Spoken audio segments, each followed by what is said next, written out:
next session is another fireside chat. And for this one, I think I asked both the keynote speaker and the host, how do I introduce them? They told me, you can introduce any way you want. Okay, so here it goes.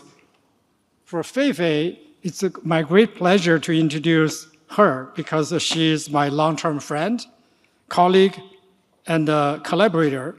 And she's currently a professor at Stanford.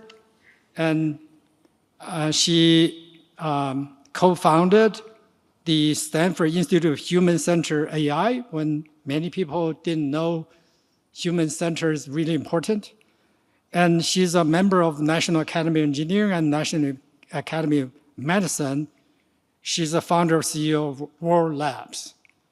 And just very briefly, I think I will just share with a secret story that you don't know about Fei-Fei because I'm long-term friends with her. I think what she distinguished herself from many people, she's a visionary.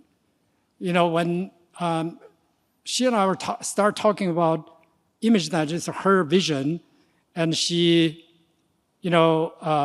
wrote a proposal trying to get funding, didn't get funding. She asked me to help do the next version. We also didn't get funding. Basically, the reviewer said, couldn't believe those well-known professors working on this. They should be working on algorithms. And what they didn't know is what come out of ImageNet have changed the world, play a big role, and how much trouble it has caused. That's what I would do with Fei-Fei. Richard, it's also my great pleasure to introduce Richard. He's an award-winning journalist, author, filmmaker, longtime anchor and correspondent of CNN, NBC News, MSNBC, and MS Now. He's been a wonderful friend and supporter of ASF, and fortunately for us, he keeps agreeing to come back. So please join me to welcome both Fei-Fei and Richard.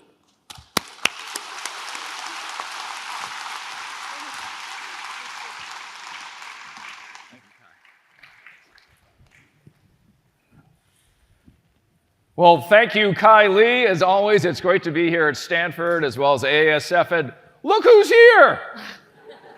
Same here. Wow! I myself am a little starstruck. By the number of cameras, Fei-Fei, I think there are others who feel the same.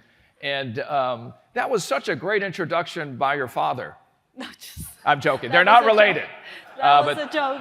It's a joke. They're very good friends. They do share the same last name.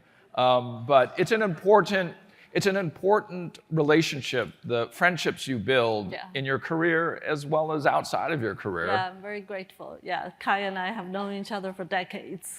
And this is why AASF is so important, is that we sit here and be able to have a conversation with you.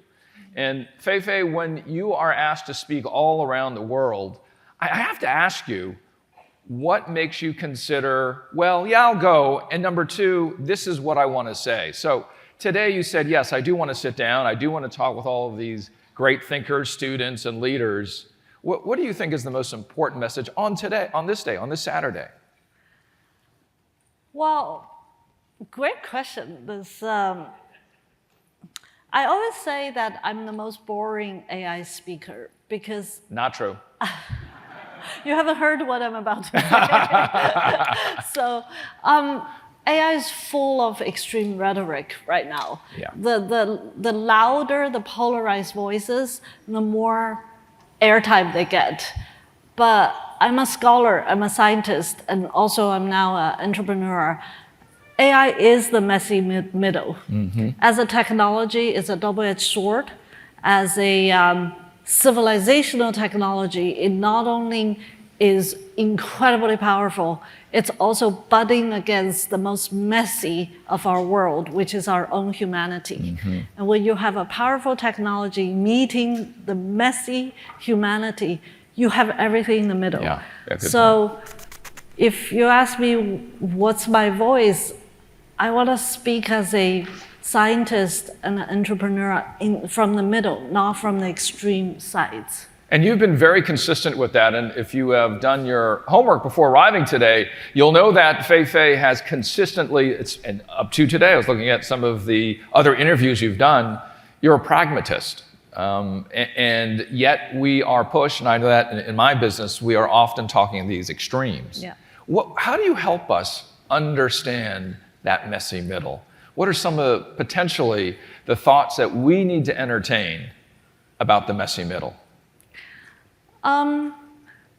Behind closed doors, I talk to my journalist friends about the need of self-education, about what this technology is about, and also on camera, that sense of responsibility. Today, 2026, the global public, not just US, global public needs responsible conversation and communication and the nuanced communication about how to use this technology. And I consider that a responsibility for anyone who has a following, anyone who has a megaphone. I think journalists still have a megaphone. And I'm lucky that sometimes I have the speaker, and I take it very seriously, especially we're in the heart of Silicon Valley. Man, I love Silicon Valley, but Silicon Valley is about saying the most outrageous things, and I think it's very important we're more nuanced than that. Thank you for being nuanced, and it's a voice, it's a beacon, it's a tent pole very much needed. And one of the ways that you're doing that, as we have moved amazingly fast thanks to your work, the godmother of AI, with ImageNet. And when I've heard your name over the years, and me not being an AI specialist, but having to self-learn, as you were just describing, it's really amazing. And I'm sure when you started that journey, did you know that we would be here today? If you go back to the ImageNet mindset that you had at that time, working hard, and now you see where we are in 2026, is this way above, way farther than you thought we'd be? Yeah, I get to ask that question a lot. In fact, just 2 days ago, I was off stage with my good friend Jeff Hinton. And, those of us who started decades ago in AI, we really were a group of scientists chasing a curiosity that was not fashionable or hot or guarantees jobs. It's very different from this generation doing AI. And I'm not passing judgment. I'm just telling my own story that I started in AI as a scientist, just being curious about how to make thinking machines, what does intelligence mean?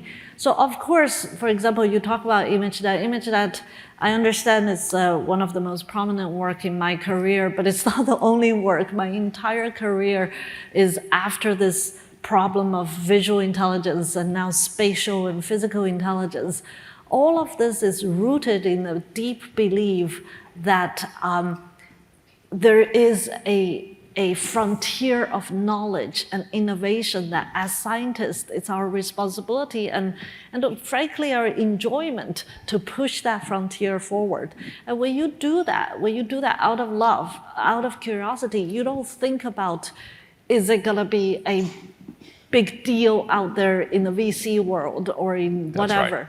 But so from that point of view, early years, I did not expect 2026 or whatever the moment we're in will be this huge. I did not expect.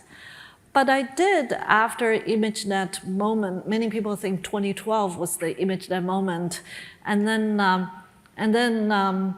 I became Google chief scientist, Google Cloud chief scientist 2017, 2018. I think that was a personal inflection for me.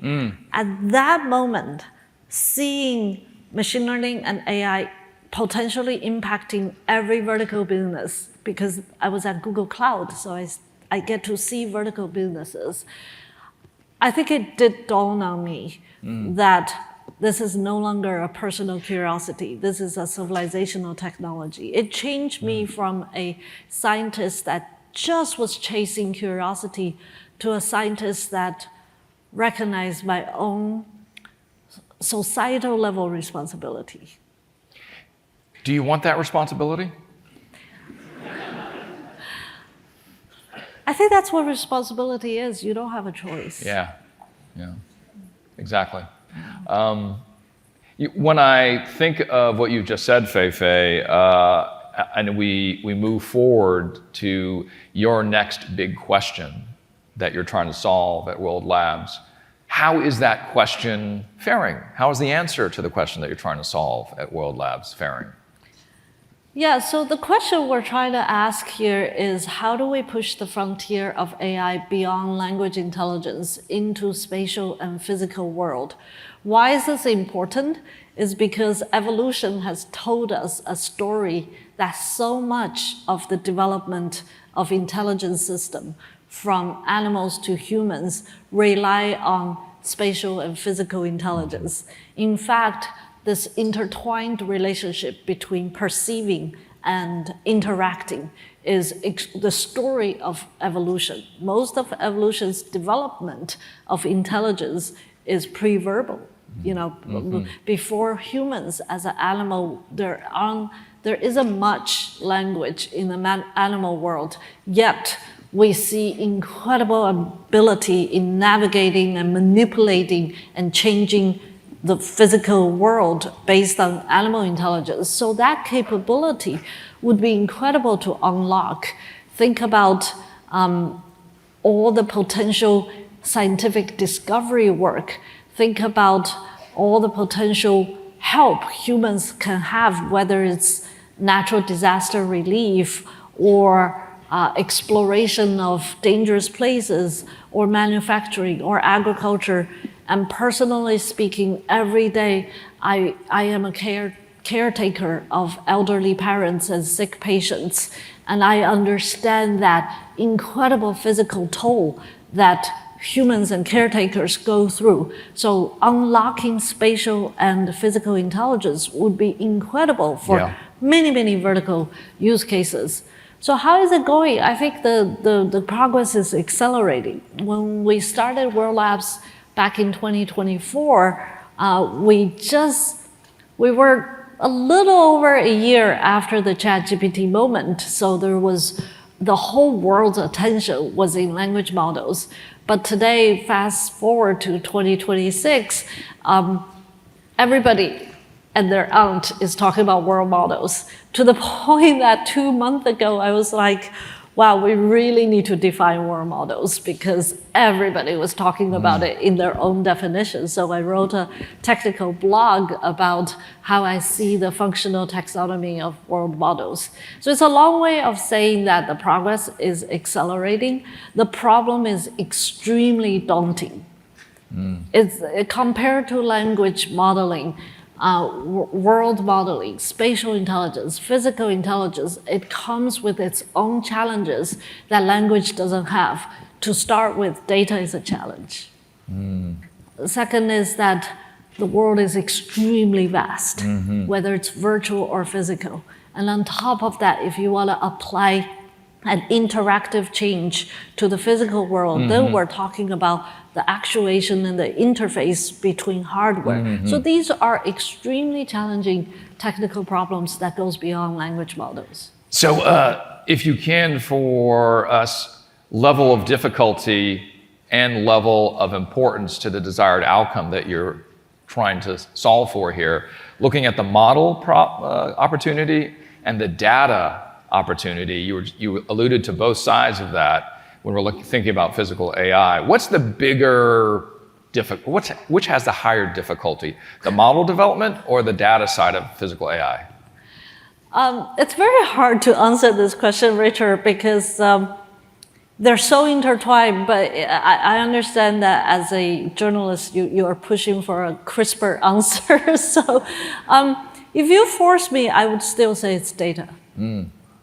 It's much harder to get that kind of data. Data is, it really makes me chuckle that after more than 10 years after image, that data is still very much underappreciated in AI. Yeah. As an outsider and as a journalist, small practitioner, that's the way I see it too. I'm not an expert like you. The whole world doesn't want to listen to me. They want to listen to Fei-Fei. You brought up caregiving for a moment. You and I are both caregivers, and I saw that in your background. And one of the things I am fascinated with, and this comes out of conversations at Davos in healthcare, and that we were saying, if we can solve this physical AI data set problem in caregiving, potentially we would have robots. 15,000, 30,000 was sort of like the benchmark if that they were talking about. We can have effectively 4 caregivers working full shifts if we can just figure that out. And you and I know that would be amazing. Yeah, I think so. I think one of the most important application in robotics, in my opinion, is healthcare. First of all, I don't think there is a single country in this world that has excessive nurses. Yeah, that's right. Right. Yeah. If you look at nursing and caregiving, healthcare caregiving profession, this is a highly critical yet highly desired, population. And American nurses, at least I know, are very fatigued. Yes. There is way too much work, and there is every shift, the demands is too much. And then home care is an even messier problem as we have longer life expectancy. And this is where, I'm a working mom and a entrepreneur. It impacts women a lot. Mm-hmm. And this is disproportionately unaccounted GDPs. Mm-hmm. The amount of work that about 3 trillion here in the United States. Yeah. Okay. I didn't know that. Thank you for that number. 11 trillion globally. Yeah. And we're like holding hands. We agree on this point for sure. And I can see we have some folks that are lining up for questions. We will have that at the end. Did I cut you off though on what you wanted to reflect on? No. Okay. No. This idea of world models, is it one or the other when we think of LLMs versus world models, or are they working together? Does one take over the other? Yeah, okay, so let's dive deeper. What is a world model? Clearly, in fact, in my tech blog, I alluded to even back in the ancient Greece that defining the world, the word world becomes contentious. Which elements? What does it mean?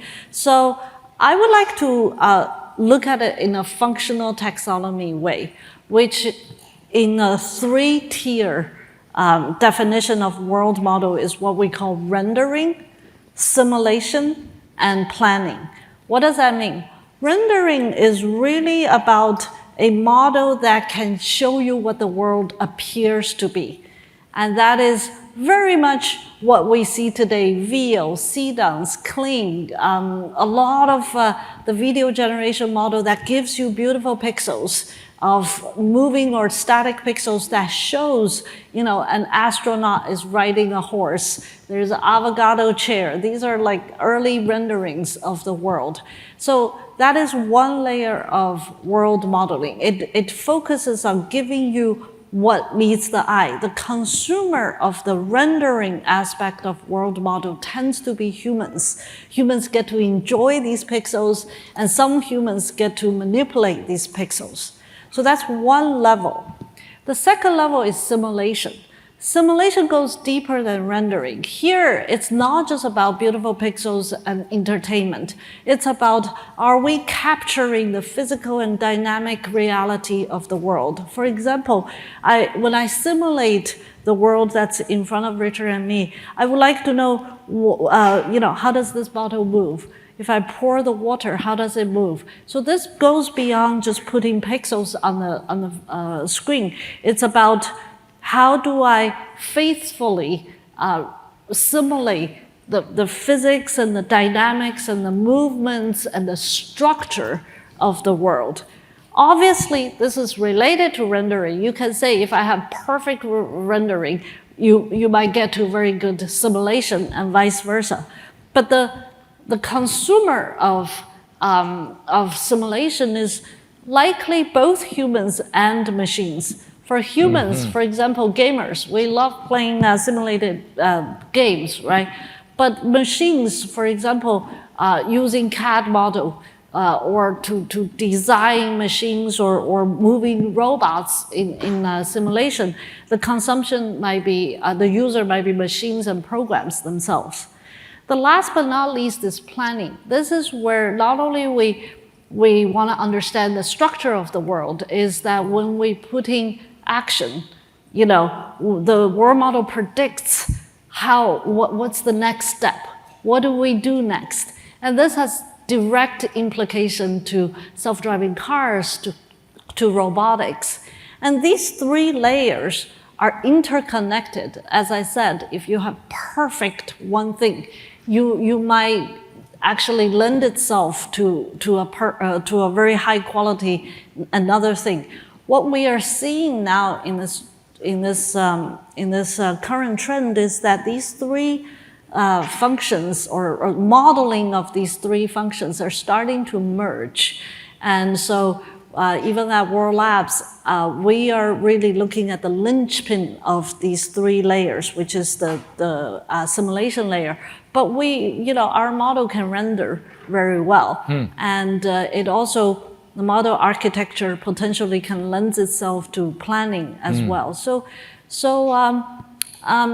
it's a rapidly evolving field, but it's also a very exciting field. And it also does interface with the language. I'm sure a lot of you are seeing that using language models, we can drive traditional simulators to do a lot of cool things. So I don't want to geek out too much. I can speak for hours, but...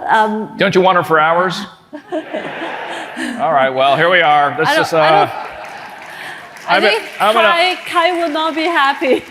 I'm just going to unbutton Fei-Fei and we'll just hang out here. What has surprised you and made you smile as you've been working at World Labs? It's early on, right? But I'm tapping into your love of curiosity, your sensibility of different segments and communities, countries coming together and doing things differently. What has surprised you in the journey? And it's early on, I know, at World Labs, but there's always something to go, wow, that is so cool. I can tell you, hands down, what makes me smile and wake up is working with these incredible young technologists who have so much passion and craftsmanship to unlock the technology challenge at their hand. Being a builder is in my heart, and working. The privilege I've had in my entire career is that the people I work with, they don't age. They're always young. They're always in their 20s and their 30s. I love that, and I do age. But working with the young people, the builders, the engineers and scientists is by far my biggest privilege, and it really does energize me. I go to World Labs every day. We have our box lunch. We're a scrappy startup, but I wake up, no matter which hour I wake up, Slack is always up. There's someone posting on Slack. And I love it too. That's great. Yeah, so it just makes me smile. What you're reflecting on here, Fei-Fei, is actually who you are too. The 20-year-old face and energy is what you have, what Kai has, and so many others who are part of AASF. And that's what I think is so redeeming about being in this community is you never lose the energy, the verve, the love of trying to solve the big question. When you are trying to pass that on to those you're working with, you're hiring, your students, how do you teach them this sensibility that you've described? Because clearly it's more than two different ends of answering the question for science versus the economic question. There's a lot of gray space in between that too. We seem to have potentially leaned too much on the economic outcomes in some subsectors of this sector. And on this side, has this voice been lost, this curiosity of creating the big solution? How do you tell them to look at all of this and negotiate through that as they're making the decisions for the future to work with you or any other organization? That's a very interesting question, Richard. I don't think they need to be a dichotomy. Yes. And it depends on the role, right? For example, if we are squarely in a university setting and one is a young PhD student or graduate student starting at the beginning of their scientist career, it's a very highly protected environment. There isn't much of an economic drive in that phase, and then you tend to lean towards curiosity. That's right. But in a startup setting, I think that healthy balance between curiosity and economic drive is very important. In fact, it's not about making money for ourselves. It's about providing economic value to your customer and user. And to really unlock that, it takes curiosity too. It takes the curiosity for what customers need, what customers' pain point is. So I don't pit them against each other. I actually think, like you said, there's so much in the middle. These energies can flow together. And it's very important that we, I do think today's AI, it's very important to provide economic value because we together collectively have painted such a big story for AI. And I do believe in that big story, but I think when rubber meets the road, that big story has to translate into true value for individuals as well as businesses. Yeah, and a way to kind of understand that in industry as well as in your sector, as well as in the economic parts of what our discussion has been so far. You and I were talking about Davos, and I would just walk down the promenade or go through the sessions, and I would see AI plus apples or plus bananas. I mean, they would attach it to just about anything. And for me, that was always an indicator of the complexity of the way we understand what AI is at the boardroom level. I mean, at the boardroom level, we still use the word, as you know very well, cyber. And cyber is a word from the 1950s. So when you look at that dynamic of how do we understand that gray better, what would be the lesson for boardroom voices that still, I believe, in many cases, not all, AI plus bananas, right? I don't want to see those titles at Davos anymore, basically. I see. I'm such a startup entrepreneur. I don't even think about boardroom people. First of all, I think, again, it doesn't matter how macroscopic we want to tell the story. Come down to the ground and solve real practical problems. That is just that's just so important, right? Like, if we're seriously talking about boardrooms, every company needs to know what value they're providing. And look at from first principle point of view, what's the product? Who are the customers? What are the pain points? I genuinely believe AI is a horizontal technology that can provide a lot of value, but at the end of the day, it's not about AI. It's about what problem you're solving. All right, we need her up at Davos to say that. They need to hear that. Talk about on the ground here. At World Labs, I mean, the energy and the intimation is that, we cannot solve necessarily the training of a robot at the same way that we solve the problem with LLMs, or LLMs had worked with data. Why can't we train robots the same way? And how much higher is that difficulty that you're trying to solve for right now? Because it seems to me like 100 times more difficult. Right. I don't know that number. There are many ways to estimate that number from a data point of view or degree of freedom point of view or whatever point of view. So why is robot so much harder than LLMs? Like I said, language is a fairly clean modality, right? Like when you're modeling language, the input of the language, input as well as the output is very clean. It's software based. It's digital world, and there's abundance of data. So and the use cases, whether it's coding or chat or some now we have agents and all that, is fairly aligned between input and output. Whereas robotics, first of all, there's very little data that humanity has collected using robotics. Now, why? It's because the sensors and the use cases of these sensors and robotics is not yet mature. The singular robot that has gone further than any other robot is cars. Cars are robots. They're just a simpler robot. Now, cars have been around for 100 years. It's, humans have been using it. Now you've got companies like Tesla, like Waymo, who has gone out of the way to collect that driving data for years and years and decades, and we're starting to see the fruition of that. But let's not forget, this is a metal box on a fairly 2D surface. The degree of freedom is, 4 at most, and all you have to do as a car is not to touch things, by and large. That's what I was always told too. Whereas as a robot, by definition, you're working in a much more three-dimensional world with many more degrees of freedom, and your goal is to touch things, hopefully to touch things with a lot of fidelity. And we haven't got enough good sensors to sense these data.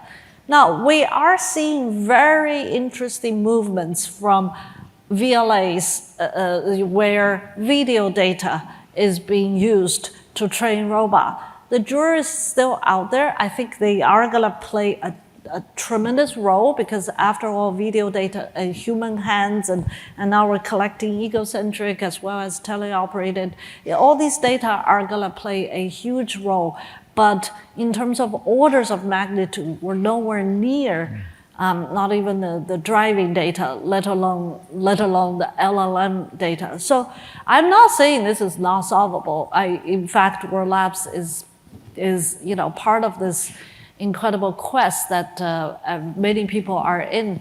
I'm just saying that we should be sobering about the challenges and also some of the promises that people are making about this space.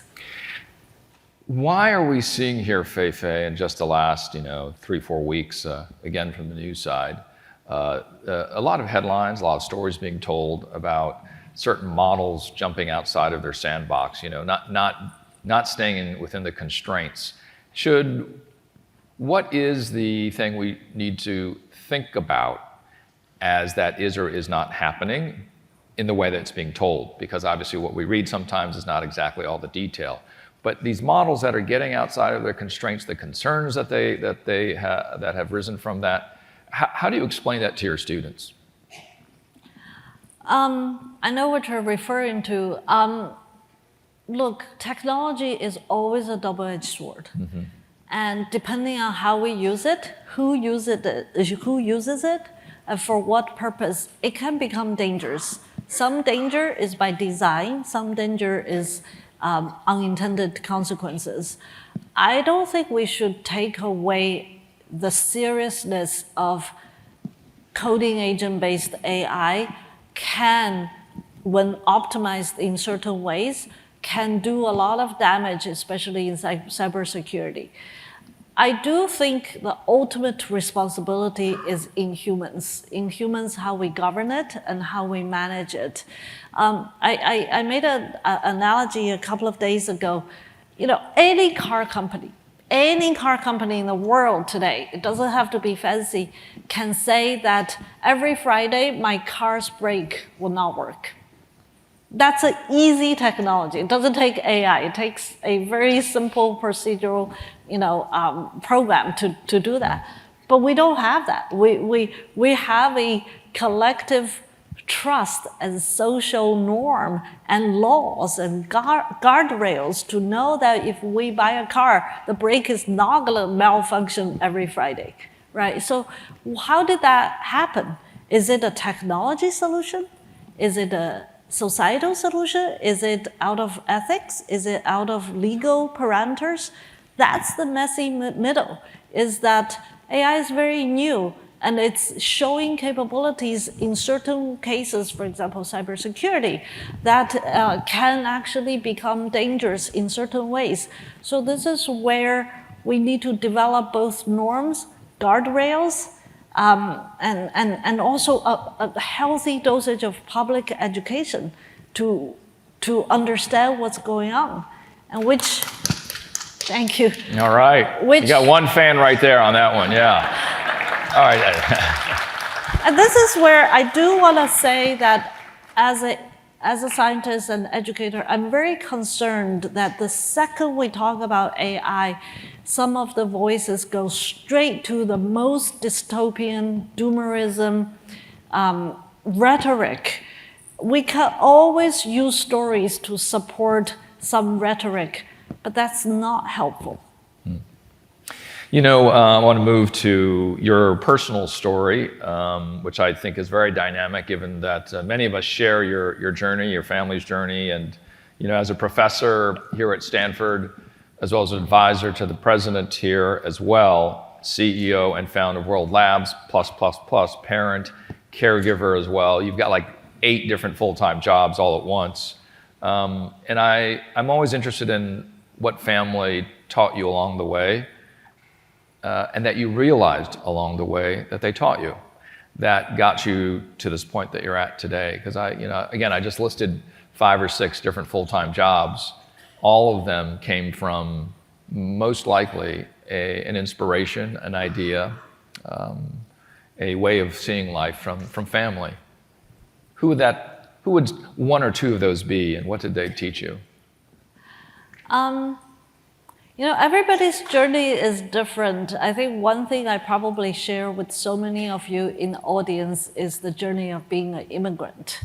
Being an immigrant takes a lot, and it's a very uniquely shared experience when you have to brave a new world, brave a new language, brave different kind of hardship, break different kind of boundaries, be so creative, be resourceful, be resilient. So a lot of my inspiration comes from the journey itself, right? Mm-hmm. It might not come from a singular moment, but I often say that being a scientist is not very different from being an immigrant, is that you're constantly seeing a new world. You're constantly facing uncertainty. You're constantly seeking to break boundaries. You're constantly walking that dark tunnel for a while by yourself till you see some light at the end of the tunnel. So maybe my own inspiration comes from that journey. Mm-hmm. Yeah. And you talked about uncertainties, and I hear the stories in my family about their immigrant stories and how we all got to sit here together today.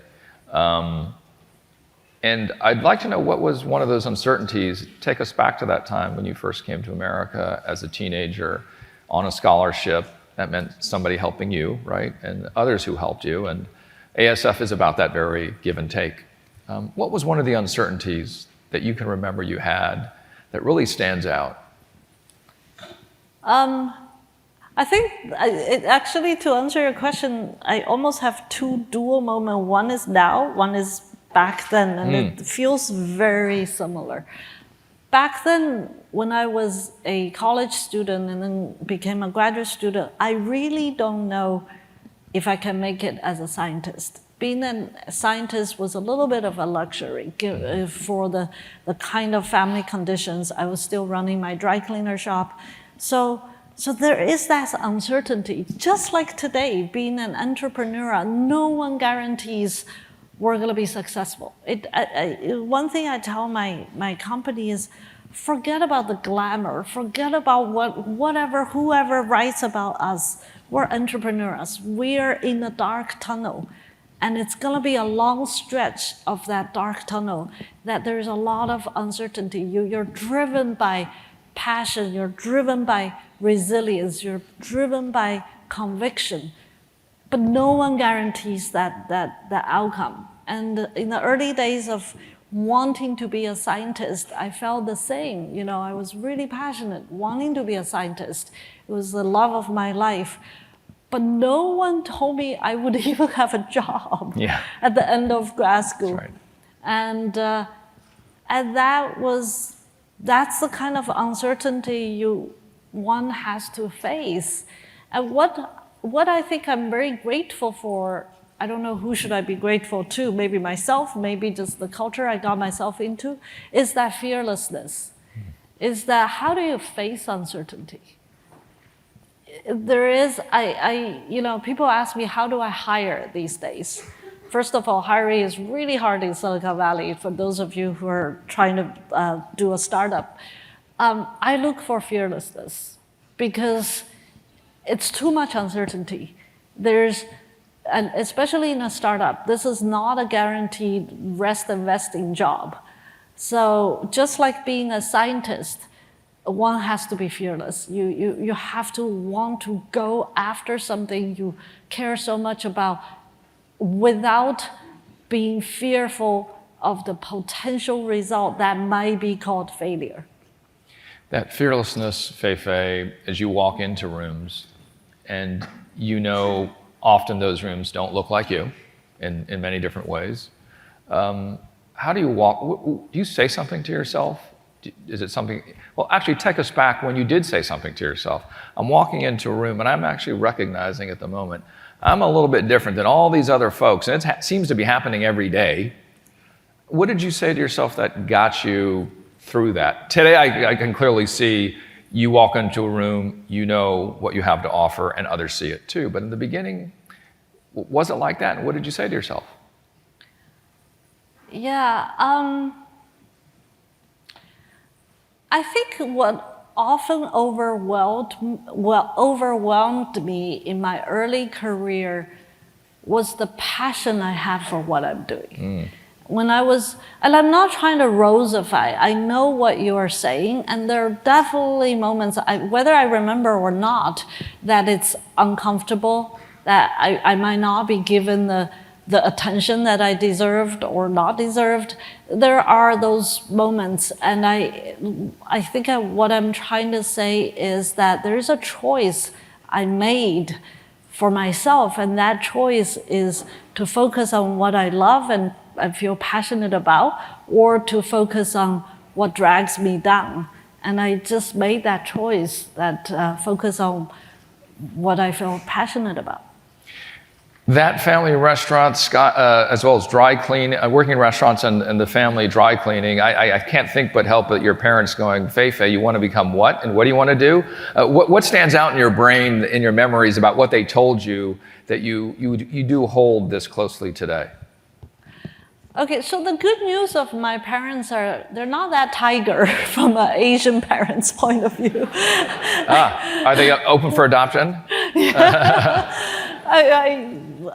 I think, again, everybody's journey is very unique, that we were in New Jersey and in severe survival mode. You know, they didn't speak English, still don't. And I think when you're trying to survive, you probably, every ounce of you was trying to get by on a daily basis. Yeah. They don't have energy to tiger over me. So I really, from that point of view, I had freedom. I had an intellectual freedom that wasn't necessarily by design, but by the gift of life or gift of hardship, that I had agency. So this is one thing I tell everybody of today's AI. If there's one message I would like to give to you today, no matter who you are, you can be an artist, you can be a violinist, a pianist, a nurse, a teacher, is that do not let any technology take away your human agency. And there will be people out there, including Silicon Valley, big voices of AI, that will tell you that my product or my technology can do this, can tell you to do this, can decide for you whether it's safety or productivity or whatever. Seize your human agency. This is a tool that should be empowering your humanity. your creativity, your productivity. Using today's Gen Z language, it's not that deep. It's a tool. And it's really, really important.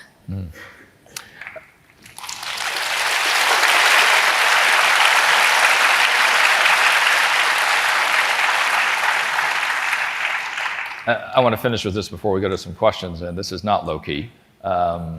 And that is to you on what you've been asked this before, but it's still, I love to ask this question too. What do you wish young Fei-Fei knew that you know today? Wow, that's what I wish young Fei-Fei knew. I couldn't even be more fearless. I think that given the cultural background and how I grew up, there were more moments of self-doubt than I think it was necessary. Thank you, Fei-Fei, for that. And now we get to go to some questions, and we'll see how much time we have.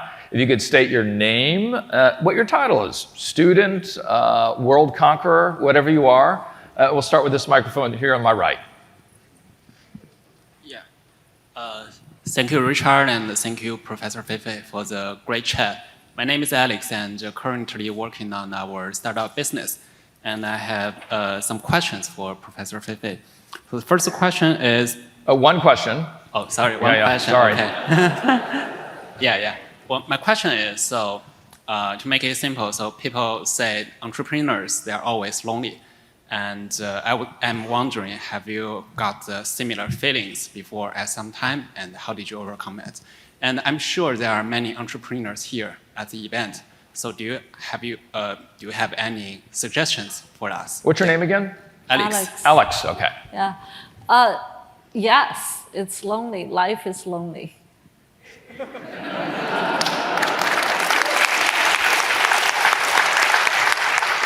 And so what's your hack to the loneliness? Don't hack it. Accept it. Accept it, because you have a lot of, if you're an entrepreneur, you have a lot of things to do. Yeah. So focus on that. Great. You on the left, please. So my name is Amy Gao. I am a 10th grade high school student, and it is also my great honor to hear your speech. So since AI has mostly been learning from text on the internet, what are the key challenges to get the spatial data set to train the world model? That's exactly the issue, right? Because the data format that's most abundant on the internet is text, whereas spatial modeling space is not just pixels, but also the geometry, the physics, the dynamics. So getting data in those formats is highly challenging. Of course, there's a lot of video data, which is the most abundant type of pixel data. And within those video data, there's a lot of dynamics. But physics, geometry, structure, they don't come explicitly with video data. So we have to find ways to either back them out or represent them in a latent way. There are many explorations, but that is the challenge. Thank you for your question. In the back left. Wow. Okay. All right. Okay. All right. Thank you very much, Professor Li. It's a great talk. My name is Bill. I'm a developer here in Silicon Valley, try to build AI platform for hardware. We do use some of the existing world model already, Cosmos, JPower, all the things. But we find out the existing world model is more than like a 3D modeling instead of like a full spectrum solution. So my question to you is, what do you think the big missing piece to have that gap? Now, also, what is the vision of World Lab to bridge such gap? You mentioned something about simulation design, lack of the data, Right. all the things. What is the else Okay. that can bridge a gap, and do you have any timeline to release the product? All right, that's three questions, but Fei-Fei will pick one of them. Yeah, no, we're not gonna make announcement of Yes. product timeline here. So I think the mission of World Labs is to service the business needs of spatial and physical intelligence, especially by modeling the world as as accurately as possible. So we, as you can see, we are much more closer to the simulation layer than just the renderer layer, because a lot of use cases, whether you're talking about VFX, gaming, or robotics, or architecture, design, and industry uses, needs that level of accuracy and fidelity that goes beyond just the video rendering. In the back right, I'd like a student, if I can, in the back right. Are you a student in front of the line? Yes, I look like a student, always a student. You are a student, yes? Lifelong students. Okay, so long as you're a student, because we'd like a student to ask the last question. So are you a student? Yes. All right, great, please. So, Fei-Fei, really passionate about your work since the ImageNet, and also I worked for DMAP before the acquisition. So I do have a question regarding the data. I agree that data is undervalued compared with chips and the models, but I think that regarding the physical AI, right? This amount of data, do you think the best way to do the data collection is from the crowdsourcing? And what's the best way to incentive the data collection for, let's say, building a world model? I know exactly what you're working on from your background. I don't necessarily know if crowdsourcing is the right way, unless you're talking about the Tesla type of crowdsourcing. That requires that there is a very, very mature use case of human use cases that would already sense and collect data regardless of automation. So for example, driving, right? Before Tesla's FSD, people need to drive. And that very action is a data collection loop. It has mature sensor. I mean, we can argue about LiDAR versus cameras, but in whatever form it picked, it had mature sensor, and it has a flywheel of humans doing that use case. So I think consumer robotics is what really puzzles me, because I don't think we have mature hardware. I don't think we have mature business use case yet. So without that, the flywheel is very, very difficult. So if that's the crowdsourcing method you're talking about, I don't know if we're ready. But there are other ways that people are now looking at it, because it's also, we're in 2026, it's different from driving. There's far more investment in large number of data collection. Far more, right? Like you guys know exactly what I'm talking about. Tele operations, egocentric, and also even glove data and all that. So maybe at the end of the day, this is a money game. Is like who is willing to put the most investment in the data collection before we have a flywheel. Ladies and gentlemen, Fei-Fei Li. Thank you so much.